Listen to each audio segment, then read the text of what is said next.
Мир дому вашему, братья и сестры.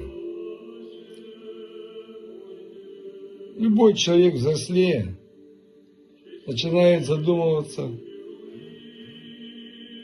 кем он будет в этой жизни, куда пойти учиться, где потом будет работать.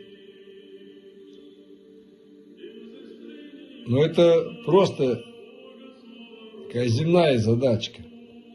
Как бы не ошибиться. Как бы найти свой путь в этой жизни. А для верующего человека тем более встает очень важный вопрос.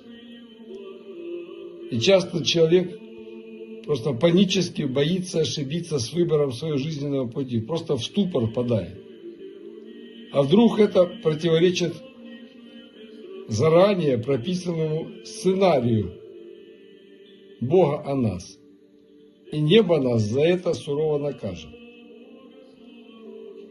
Но этот парализующий страх убивает нашу свободную,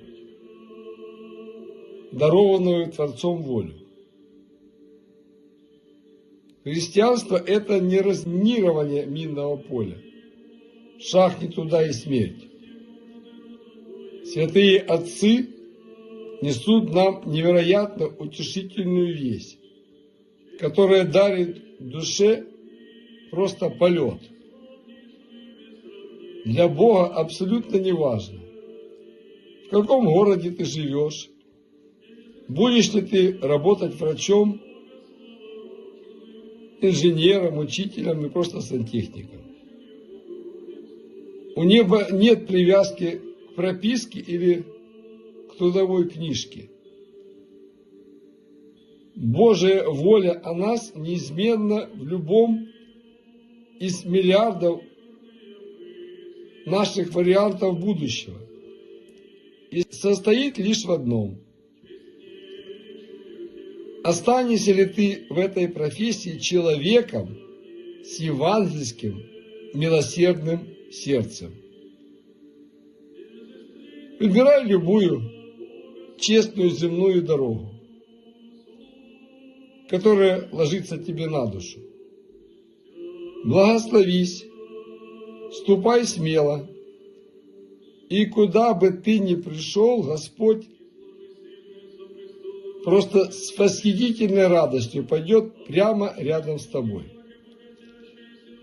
А в трудные минуты твоей жизни Господь будет нести тебя на руках. Такова любовь Творца к своему творению.